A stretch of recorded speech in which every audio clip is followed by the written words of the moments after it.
Hey, it's such a blast to be here, and a chance to talk to a number of people. It's really exciting what's going on in London. I had no idea. There's all kinds of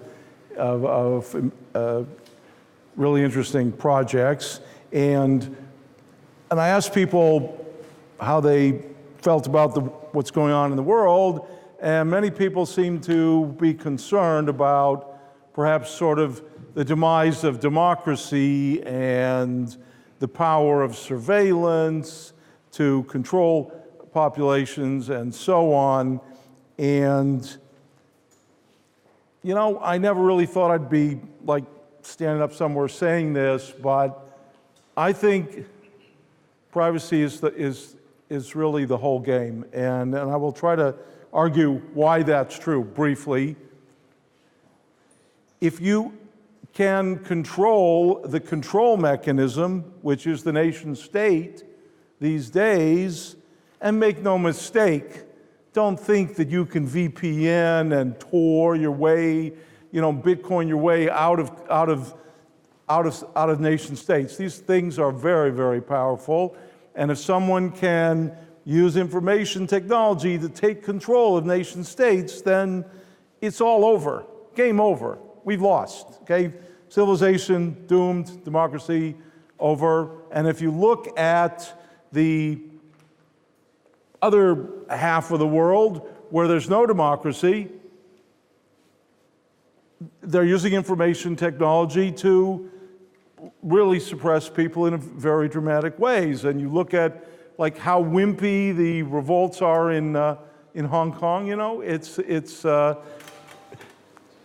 dissent has become more or less self-defeating. If you look at the Arab Spring, it basically imploded. Look at all these kind of protests result in the leadership being arrested and disappeared or what have you. I mean, resistance is futile. So all of these issues stem from the ability to basically spy on people, the erosion of privacy, and this is, I would say, and to my surprise, it's become recognized by the general public as like the biggest issue of our time, and that's, and I guess it came partly out of England, didn't it? Cambridge Analytica. Okay, I'm sorry, I had to say that, but okay. So this is a very, very important thing. What I guess most people might not connect immediately to privacy is metadata. This is a euphemism for traffic analysis data. So that is the information about who talks to who is accessing which informational sites, who is doing it from where, and all the linking between every transaction. Any interaction between a person and the information technology is in effect messaging, it's communication.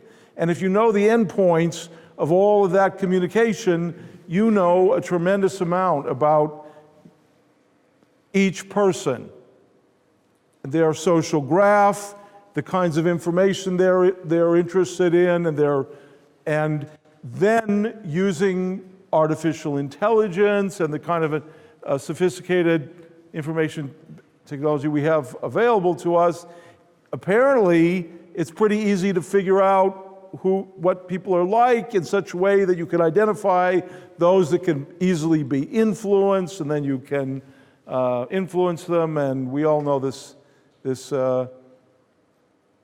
sad story. So privacy is the whole game, and the metadata is enough to undo all the privacy protections you might have. And it was recently revealed that China is able to also observe all traffic on the global internet, not just the US and maybe the Five Eyes, but now also China. So all this information is available to these various countries, and it's a very, very spooky situation. So in order to improve things, we need to shred the metadata. That's the first thing we have to do, and I'll show you how we can do that. But let me, with this cartoon that some of you may have seen, and I apologize if you've already seen it, but it will show you how we, using Elixxir, shred the metadata, and then also how we can do payments on top of that messaging very briefly and succinctly. So Alice wants to send a message to Bob, but she doesn't want anyone to know that the two of them are communicating. Message content can easily be protected by so-called end-to-end encryption, but this does not protect the information about who's talking to whom and when, the metadata, which is increasingly recognized as far more revealing and more challenging to protect. Each member of a team of nodes, in order to protect the metadata, successively shuffles the batch of encrypted messages using its container of secretly arranged tubes and sending the messages without delay through to the next team member. Even just a single node can keep senders from being linked to recipients. Alice also gets a receipt informing her confidentially that her message was provided to Bob. Team members then destroy their secret pattern of tubes, making way for a new team ready for a new batch. Earlier, each node is chosen independently as a kind of random secret key, which input tube to connect to which output tube. Elixxir's breakthrough over the type of messaging I open sourced in the 80s is a way that enables almost all the work to be done well in advance, yielding the only known way to provide real-time metadata protection smartphone to smartphone. Lead can also pay Yumi by sending what appears to be an ordinary message, but that actually contains numbers that serve like metal coins and paper money. Called such denominated unforgeable numbers digital cash, first issued by DigiCash in the 90s. Elixxir's breakthrough improvement on the original digital cash now makes it fully distributed and quantum resistant. Elixxir thus is able to uniquely provide a new, ultimate metadata level protection of confidentiality in all your online communications and payments. For the first time, giving you a protected sphere, protecting your digital world today and your digital future. So we have two companies that I like to, I think I can point out here. Elixxir, which is focused on the mixing that you saw, so shredding the metadata, and a second entity which we've now announced last week at Web3 in Berlin that is developing the consensus algorithm and the money. And these two sister companies are together will be offering the what we call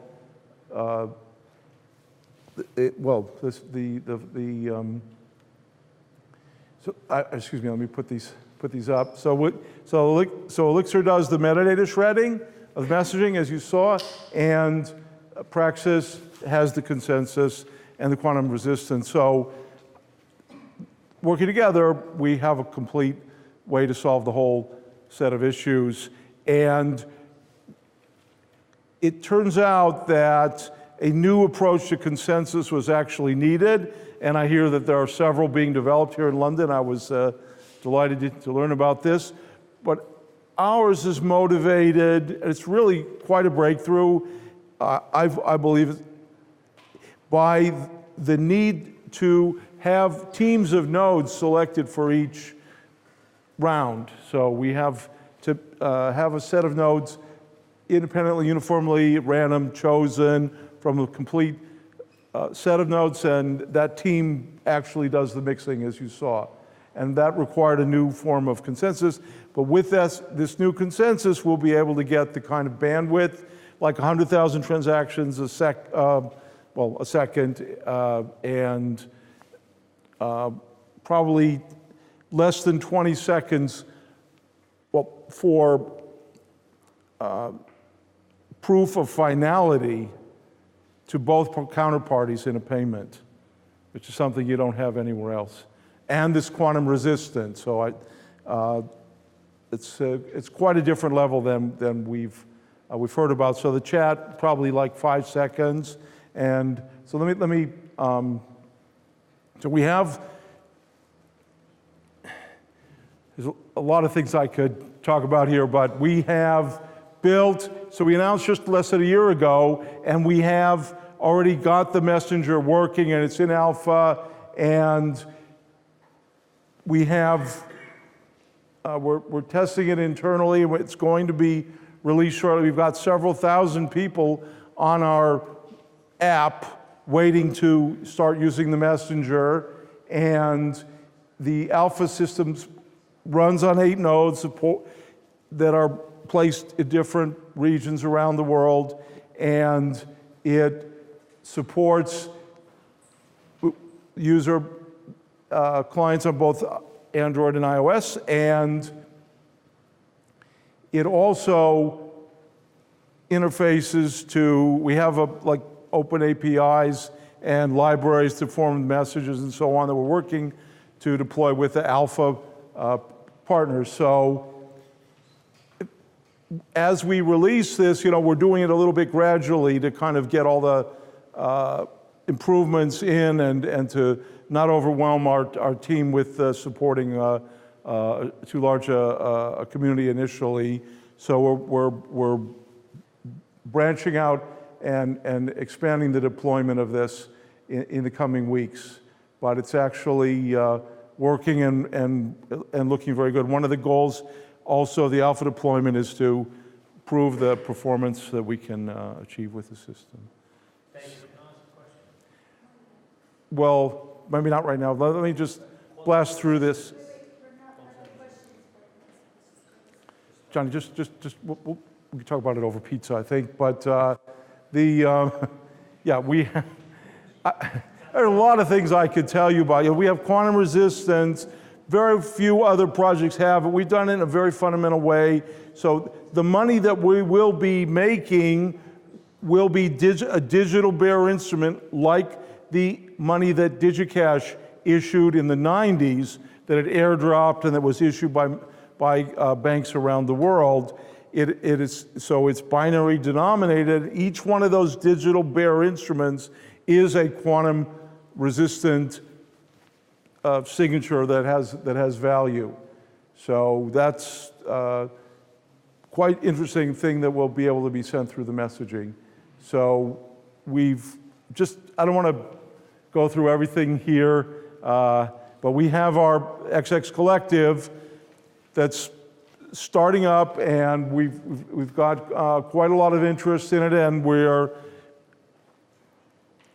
looking for people who want to help lead the local organizations, and we're framing this really as a movement where users who want to save the planet, because all these other issues are somehow subsidiary to the control of the planet question, right? If you want to save the planet, then you should switch to a metadata shredding messaging platform and help us also build the community around this. So essentially, a different way to look at this is that if you take the market cap of the major messaging integrated with payments platforms that are out there today, you're looking at $1 trillion worth of market cap.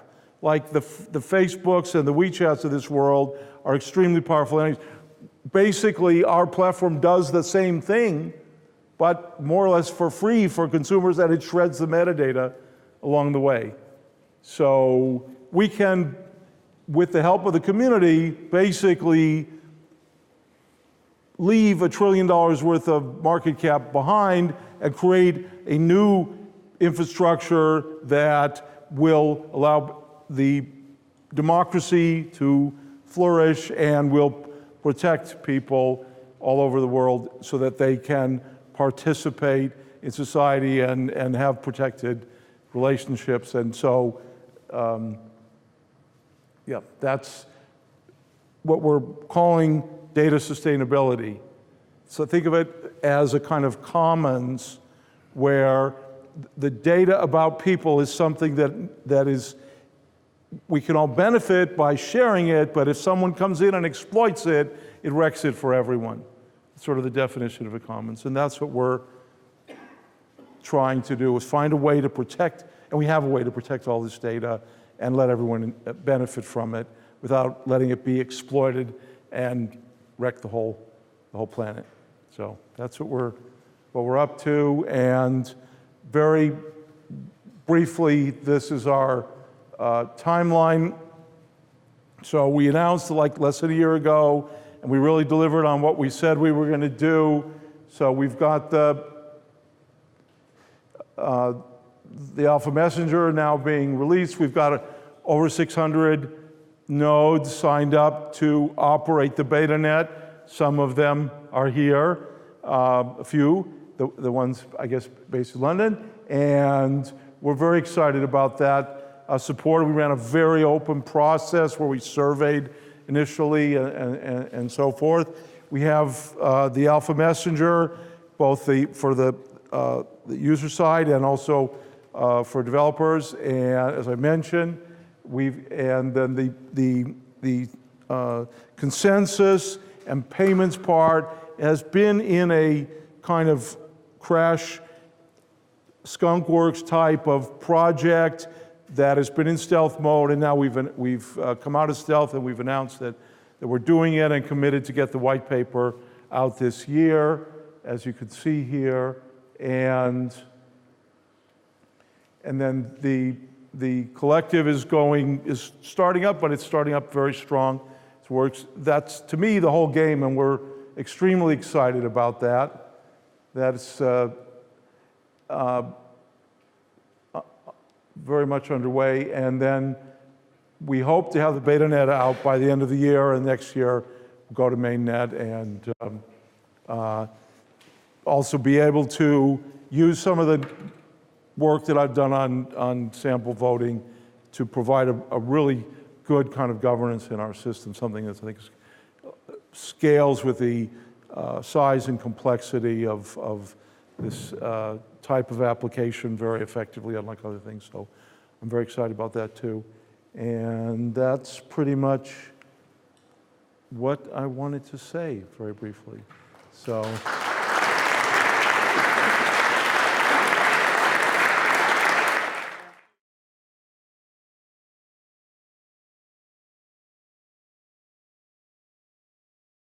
Really two answers, and I don't want to dwell on this because it is something that I could talk at length about because I feel strongly about it. But essentially what's going on is the whole blockchain community has kind of been fooled by governments because mostly we are using cryptography, which they tell us is strong, and which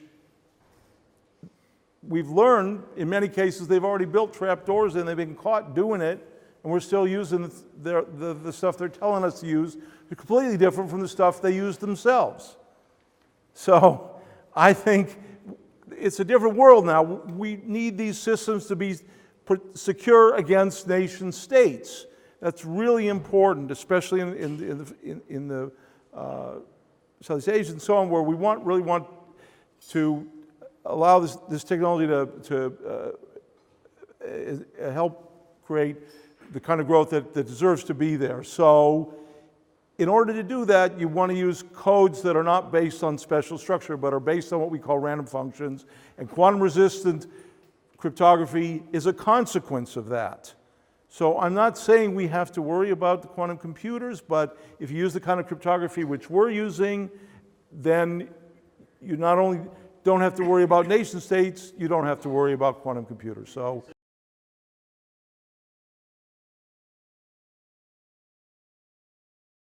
I don't want to play 20 questions on our consensus algorithm, and our approach is really quite different. But I would like to say that the model that we've developed, we haven't released yet, does allow for the network to grow with usage. So we feel that it's important to reward all the node operators in mainnet adequately for their services.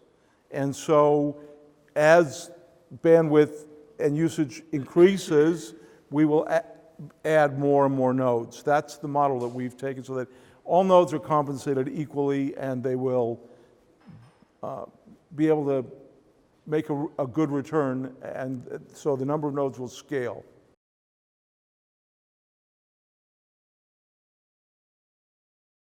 Hey, look, the history of social media is that people move from one social media to the next one because the new one is better, and that's what we're offering, a way to save the planet with a social media that shreds metadata and doesn't keep it. And that's something that the powers that be cannot compete with, because they have companies in jurisdictions and they can be forced by governments to do things. Our mainnet will be global and unassailable by governments. Yeah.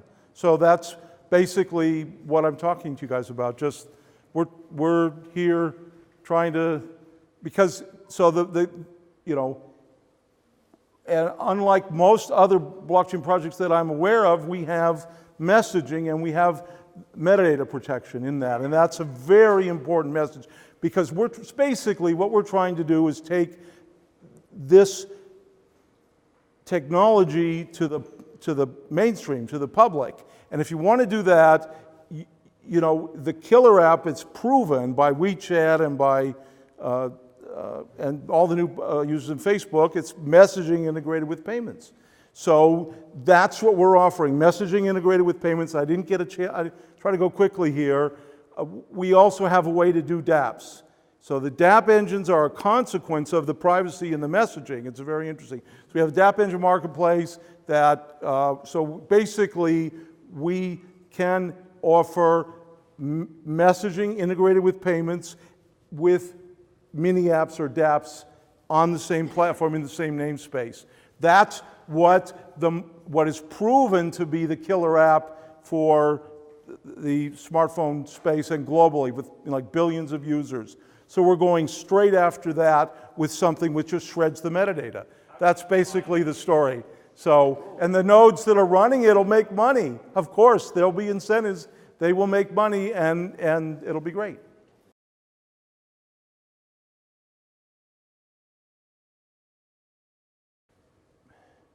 The world is being destroyed by the tracing of people's communication. Democracy is felt to be in danger, and other parts of the world are using information technology to really suppress their populations. This is serious stuff. Now you want to talk about money laundering?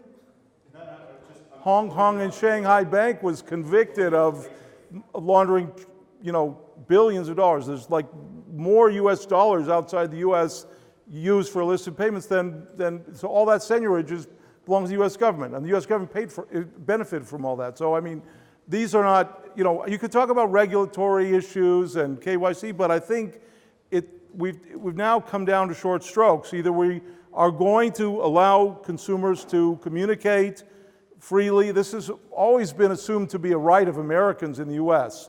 I know here in England, the government seemed to want to have all the keys to everything for a while, and maybe they still do.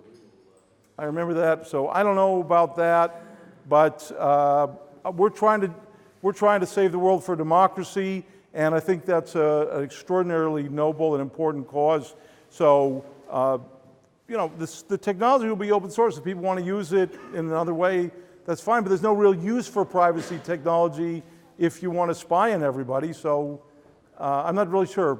There seems to be a spy on everybody group over here, and great. But you don't need me for that. To knock yourselves out. I'm here just recognizing that it's a fundamental right of people to have protected communication. It's necessary for democracy. You need to be able to communicate with your friends and family, to pay for information, and so on. Now, if you're not a fan of that sort of thing, then okay. But I'm not. That's what I'm about. And when I found out that was just like being, destroyed, I felt it was time to do something about it, and I hope there's a lot of people that want to help me do this. And the interesting thing is, if you help, it's easy. You just switch to our platform, and then everyone's gonna come out very well from doing it. It's not like so once there's enough people switch over, then there'll be sort of like a critical mass, and it'll all flip over, and you won't.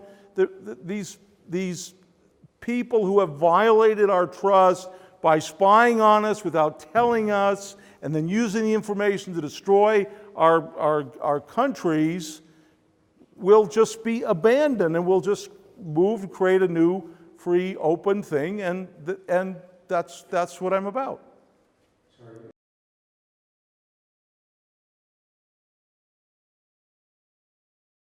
Yeah, well, I think people do care about privacy, and they, what I've noticed a huge swing in awareness about the Cambridge Analytica thing and the betrayal of people's confidence in the big tech over the last 18 months. It's quite profound. Even the mainstream media has turned on all this. So I think that the public has now become quite aware of these issues, and given, so once the, say, thought leaders start using the new platform, I think that the network effect will basically sort of just drag everyone else over there, and it'll move. So I don't think I don't think I have to convince people that privacy is important. I think they know it, just have to give them a way to vote with their feet. Make it easy just to switch over to the new platform. So that's what we're doing. Thank you very much.